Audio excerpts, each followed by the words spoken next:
তখন ধীরে ধীরে উপরে উঠে আসে। আমি তাকিয়েছিলাম সেটার দিকে। হঠাৎ নিজের মুখে অদ্ভুত রূপান্তর দেখতে পেলাম সেটায়। চোখের তারা গাঢ় সবুজ হয়ে গেছে, কপালে আঁকা হয়েছে সর্পচিহ্ন। এটা কি আমার মুখ? আর ঠিক তার পিছনে হঠাৎ একটা ছায়া, জ্যোৎস্নার আলোয় নড়ে ওঠা শরীর, মুখ অস্পষ্ট, কণ্ঠস্বরের মধ্যে দংশনের ধার। তুই তুই আমায় ছেড়ে গেছিস? আমি ধীরে ধীরে পিছিয়ে আসি, কণ্ঠ যেন সরাসরি কানের ভিতরে ঢুকছে, কিন্তু অন্য কেউ শুনতে পাচ্ছে না। ভুলে গেছিস কার শিষ্য ছিলি? না, এই কণ্ঠ আমি চিনি। এটা তো ভৈরবাচার্যের কণ্ঠ, কিন্তু কিন্তু উনি তো মৃত। আমি মরিনি তারানাথ, আমি তো নাগপাশেই ছিলাম। তোরই ফিরে যাওয়া। তুই বলেছিলি স্মৃতি ত্যাগ করবি, কিন্তু তুই আমাকে ত্যাগ করেছিস। আর এখন আমি স্মৃতি হয়ে ফিরেছি তোকে নিতে। আমি আয়নায় দেখলাম আমার শরীরে আঁশ উঠছে, মুখ বিকৃত হয়ে উঠছে, দাঁত লম্বা। আমি চোখ বন্ধ করে দ্রুত মন্ত্রপাঠ শুরু করলাম।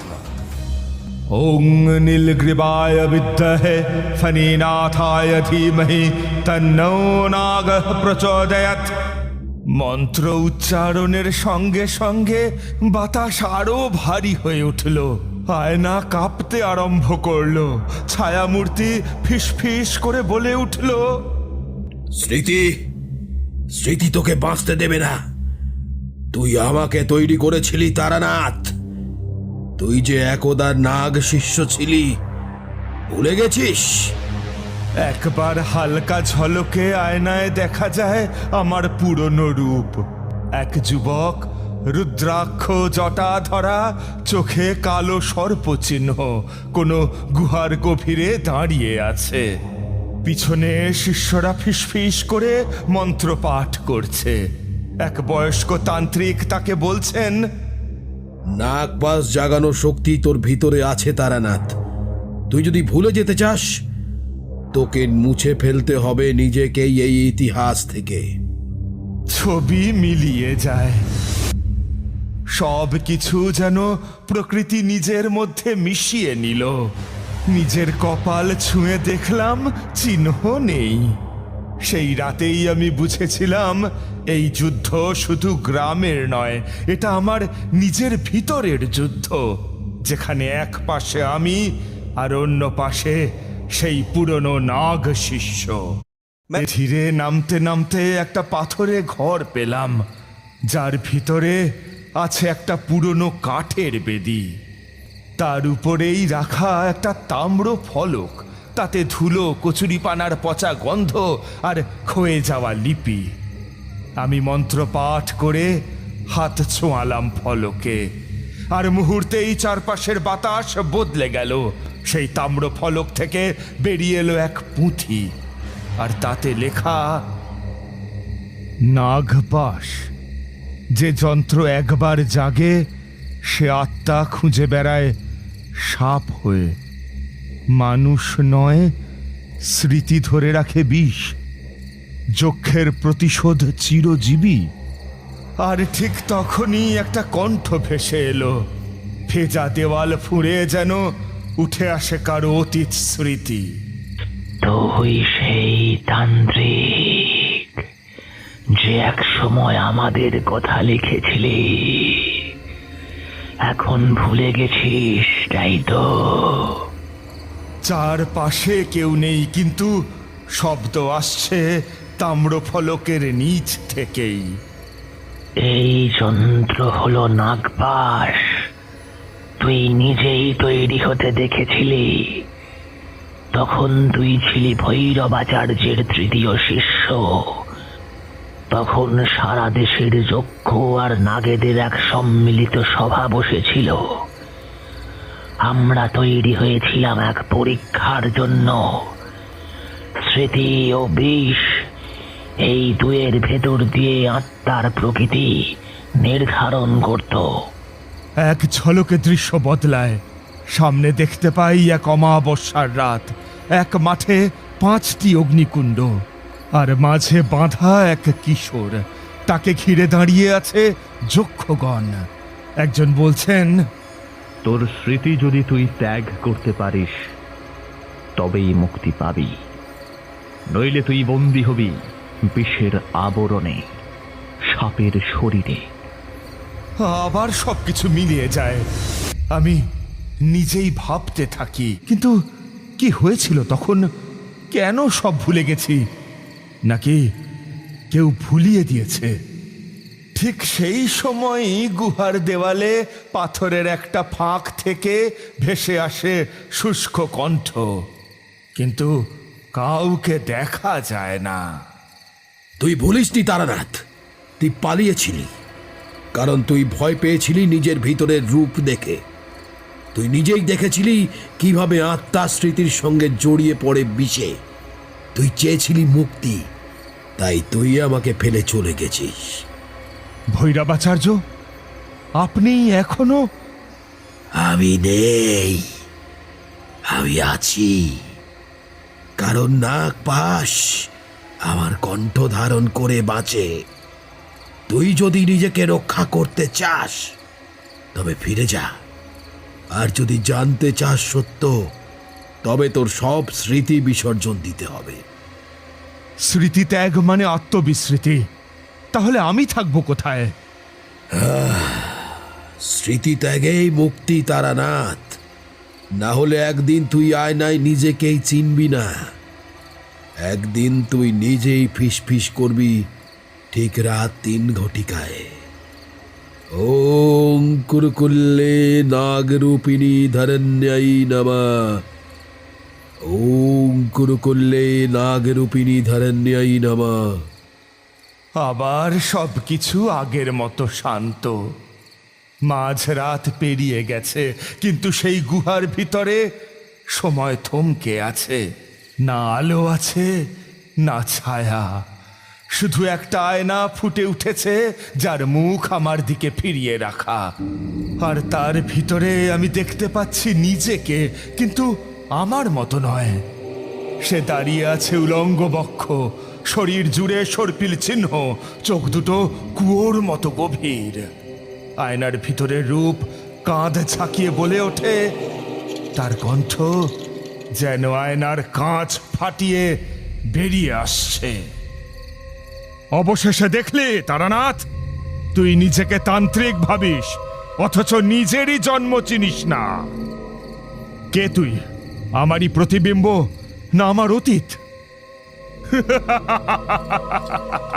আমি তুই, যখন তুই ছিলি অরুণাচল শিষ্য, যখন তুই নাগপাশ তৈরির যন্ত্র পড়েছিলি নিজের ঠোঁটে। আমি সেই রূপ যাকে তুই ভুলে গেছিস, কিন্তু নাগপাশ ভোলেনি। না, আমি মানুষ। আমি এখন তারানাথ। আমি তোর মতো হিংস্র নিঃসঙ্গ যন্ত্র নই। তোর এই মানুষ হওয়ার শখই তো আমাদের ভাঙল। তুই পালিয়ে গেছিস, তুই চেয়েছিলি জীবন, ক্ষমা, বাঁচা, কিন্তু আমাদের বাঁচা হলো না। তুই ভুলে গেছিস নাগপাশ তোরই কণ্ঠে মন্ত্র প্রবাহ চায়। তুই ভুললে চলবে না, তুই ছিলি আমাদের ষষ্ঠ স্তম্ভ। এক ঝলকে আবার সেই ভৈরবাচার্যর গলা শোনা গেল, কিন্তু দেখা গেল না। সে স্তম্ভ যদি মন্ত্র ত্যাগ করে, যন্ত্র অপূর্ণ থাকবে। তখন আত্মা চিরবন্দী হবে স্মৃতির খাঁচায়। তখন তখন মানব হবে বিষধর। বন্ধ হবে। যদি সব ভুলে যাস, তোর অস্তিত্ব, তোর অধ্যয়ন, তোর সাধনা, সব, তাহলে যন্ত্র থেমে যাবে। কিন্তু তুই কি তোর অস্তিত্ব হারাতে পারবি? তাহলে আমি কি থাকবো? আমি যদি নিজেকেই না জানি, তবে বেঁচে থাকার মানে কি? বাঁচা মানেই সব মনে রাখা নয়, কখনো কখনো হারিয়েই হয়তো বাঁচা যায়। ভেবে দেখ, তুই এই সব জেনেও কেন ফিরে আসলি এখানে? কারণ তোর ভিতরের আমি তোকে টানছিল। তুই নিজেই চেয়েছিলি ফিরে আসতে। আমি যদি ভুলে যাই তাহলে এই গ্রাম বাঁচবে? হ্যাঁ, এবং তুই নিজেকে হারাবি, কিন্তু তোর ত্যাগেই হবে তোর প্রকৃত তান্ত্রিক রূপ। এক মুহূর্তে পুরো গুহা কেঁপে ওঠে, মাটির নিচে নাগপাশ যন্ত্র যেন রাগে থমকে ওঠে, আয়নার কাছে আঁশ উঠে আসে। আমি প্রস্তুত, নিজেকে বিসর্জন দেব, যদি তাতেই হয় মুক্তি। স্মৃতি আমার নয়, যারা বাঁচবে তাদের। নিজের কপালে আঙুল ছুঁয়ে এক মন্ত্র জপ করলাম। ওং স্মৃতিনাশায় তান্ত্রিকায় নমঃ, ওং ছিন্নমূলায় অত্তদীপায় স্বাহা। আয়না এক ঝলকে ফেটে যায়, আলো ছিটকে পড়ে চারদিকে, ছায়ার মতো সব কিছু উড়ে যেতে থাকে বাতাসে। আমার স্মৃতি নেই, কিন্তু আমি জানি আমি কিছু একটার জন্য দাঁড়িয়েছিলাম। আমি কিছু হারিয়েছি, তবে তার বদলে একটা গ্রাম পেয়েছে নিঃশ্বাস ফেলার জায়গা। এবং কেউ যেন বলেছিল এটাই প্রকৃত তান্ত্রিকের আত্মত্যাগ। আমি জানতাম রাত শেষ হতে আর বেশি বাকি নেই, কিন্তু ভোরের আলো যে সব সময় মুক্তি আনে এ কথা বলা ভুল। সেই রাতেই মন্দিরের মাটির নিচে আমি প্রথম অনুভব করেছিলাম যন্ত্র জীবিত হতে পারে। মাটি ফেটে সেখান থেকে উঠছে অন্ধকার ধোঁয়া, তার ভিতর থেকে বেরিয়ে আসছে সাদা ফনা ধরা সাপ, চোখে কাচের মতো হিম শীতল চাহনি। হঠাৎ বাতাসে ভেসে আসে এক কণ্ঠ, যেন ধাতব, যেন মৃত, যেন যন্ত্র নিজেই কথা বলছে। তুই ফিরে এসেছিস তান্ত্রিক। ভেবেছিলি ভুলে গেলে আমি ঘুমিয়ে থাকবো?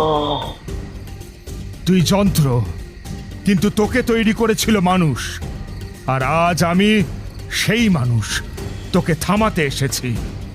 তুই যদি স্মৃতি বিসর্জন দিয়েছিস, কিন্তু তোর শক্তি তোকে শেষ হতে দেয়নি। এবার তুই দেখ কি হয়। সাপেরা শ্বাস নেবে প্রত্যেকটা শিশুর ফুসফুসে। তখন আমি পাথরের ওপর দাঁড়িয়ে দুই চোখ বন্ধ করে উচ্চারণ করতে থাকি এক বিরল মন্ত্র, যা শুধুই স্মৃতিভ্রংশ ঘটায়। মন্ত্রের শব্দে বাতাস ভারী হয়ে ওঠে, মাটি কেঁপে ওঠে, যন্ত্র যেন বিভ্রান্ত হয়ে পড়ে। ওং বিবৃতি শ্রমঘাতকায় নমঃ, ওং ছায়া স্মৃতিনাশিনী কুরুকুল্লে স্বাহা। মন্ত্রের ধ্বনিতে সে ছটফট করতে থাকে, কিন্তু যন্ত্র থামে না, বরং এখন এক তীক্ষ্ণ রূপে কথা বলে ওঠে মাটির ফাটল থেকে ধাতব কণ্ঠ। তুই যদি নিজেকে বিসর্জন দিস, তবেই এই গ্রাম বাঁচবে। তোর কণ্ঠ, তোর রক্ত, তোর স্মৃতি আমার শেষ খাদ্য। নইলে আমি রক্তে লিখব এই গ্রামের শিশুদের না। চারপাশ থেকে ধোঁয়ার মাঝে এক এক করে ভেসে ওঠে শিশুদের মুখ, যারা নিখোঁজ, যারা সাপ হয়ে যাচ্ছে। তারা কাঁদছে না, বরং তাকিয়ে আছে প্রশ্ন নিয়ে। আমি বুঝলাম এ শুধু আজকের দ্বন্দ্ব নয়, এটা আমার অতীতকে মুছে ফেলার শপথ। আজ আমি কিছু রেখে যাব না, না নাম, না ইতিহাস, তবে রেখে যাব এই গ্রামের নিঃশ্বাস। এবার চূড়ান্ত মন্ত্র পাঠ করলাম। এবার কণ্ঠস্বর বদলে গেল, যেন সেই পুরনো নাগ শিষ্য আমার গলায় ফিরে এসেছে। ওং মহাশ্রিতন্ধকরায় বিসর্জিতায় নমঃ, ওং পরিচয়বিহীন ভৈরবায় তান্ত্রিকায় স্বাহা। আকাশ কেঁপে ওঠে, মাটির গর্ত থেকে আলো বেরিয়ে আসে, সাপ ধোঁয়ার মতো গলে যায় বাতাসে। এক ঝলকে দেখা যায় যন্ত্ররূপে সেই সাদা নাগ ছিন্ন বিচ্ছিন্ন হয়ে যাচ্ছে নিজের ভিতর থেকেই। নাগপাশের কণ্ঠ এবার একেবারে ভাঙা, মৃত্যু যন্ত্রণা ভরা। তুই তুই তোকে মুছে ফেলেছিস, তুই নেই, কিন্তু আমি তোর মধ্যে থেকে যাব স্মৃতির ছায়ায়, স্মৃতির তারপর আমার মনে পড়ে না। আমি খবর নিয়েছি, তবে এখনো মাঝে মাঝে আয়নায় তাকালে দেখি পিছনে দাঁড়িয়ে আছে একজন, চোখে সাপের ছায়া, মুখে মন্ত্রের কাঁপন। সে কি আমি, নাকি কোনোদিন সেই নাগপাশ ফিরে আসবে আমার মধ্যেই? তোমরা কি চিনতে পারবে যদি যদি আমি ভুলে যাই? আমি ভুলে গিয়েছিলাম, না, আমার সাধনা নয়, মন্ত্র নয়, আমি ভুলে গিয়েছিলাম আমি কে। আর মন্দিরের কি খবর? শুনেছিলাম মাটি বন্ধ হয়ে গেছে চিরতরে, ফাটল নেই, বাতাসে এখন ধাতব গন্ধ নেই, নেই সেই ফিসফাস মন্ত্র। সাপেরা গলে গেছে ছায়ার মধ্যে, আর সেই ভয়াল নাগপাশ সে এখন আর নেই। বেশ কিছুক্ষণ সব শান্ত, ঠাকুরমশাই কিছুই বলছেন না। মনে হচ্ছে যেন তিনি কোথাও হারিয়ে গেছেন। আপনি ঠিক আছেন তো ঠাকুরমশাই? আমরা এসেছিলাম, আপনি চুপচাপ কিছু বলছেন না যে? ঠাকুরমশাই ধীরে মুখ তুললেন, কপালে ম্লান আলোর রেখা, চোখে সেই পুরনো দীপ্তি নেই। আমি ঠিক আছি, শুধু একটাই প্রশ্ন ঘুরছে মাথায়। তুমি কে? তোমার নাম কি যেন ছিল? আমি কিশোরী ঠাকুরমশাই, আপনার শিষ্য। আপনি আমাদের চিনতে পারছেন না? আপনার গল্পের সঙ্গী আমরা। গল্প? গল্প মানে স্মৃতি, আর আমি তো। তিনি হাত বাড়িয়ে পুঁথির উপর আঙুল রাখেন, কিন্তু নামটা পড়তে পারেন না। চোখে অস্থিরতা, যেন ভাষা তার কাছে অজানা হয়ে গেছে। আপনি তো নিজেই বলতেন ভয় ভুলিয়ে দেয় আর স্মৃতি মানুষকে বাঁচায়। তাই তো, কিন্তু আমি যদি সেই স্মৃতির জালে নিজেকেই ভুলে যাই, তবে আমি কি সত্যি বেঁচে থাকি? ঠাকুরমশাইয়ের ঘরের কোণে একটা পুরনো ভাঙা আয়না হেলান দিয়ে রাখা। হঠাৎ বাতাসে তার কাঁচ কেঁপে ওঠে। আমি আর কিশোরী পিছনে তাকাই। আয়নায় এক ঝলক দেখা যায় এক ভিন্ন ঠাকুরমশাইকে, চোখে সাপের ছায়া, কপালে রক্তচিহ্ন, এবং মুখে সেই পুরনো বিকল্প সত্তার শান্ত অথচ শীতল হাসি। ঠাকুরমশাই আয়নার দিকে এগিয়ে যান, কিন্তু আয়নায় এখন শুধু তার নিজের বর্তমান মুখ, শান্ত, নিস্তেজ। কেউ যেন বলেছিল সব ভুলে গেলেই মুক্তি, কিন্তু আয়না ভোলে না। আয়না জানে আমি একদিন কে ছিলাম, আর যদি কোনো দিন কোথাও ওই আমি আবার ফিরে আসি, আমি তারানাথ হয়তো ছিলাম এক তান্ত্রিক, এক যন্ত্রকার, এক পাপ স্মৃতির ধারক। আজ আমি কে জানি না, তবে জানি আমি ফিরিনি। আমি থেকে গেছি এই ঘরের আয়নায়, এই গ্রামের বাতাসে, আর তাদের হৃদয়ে যারা ভয় পেত কিন্তু বিশ্বাস রাখতে শিখেছে।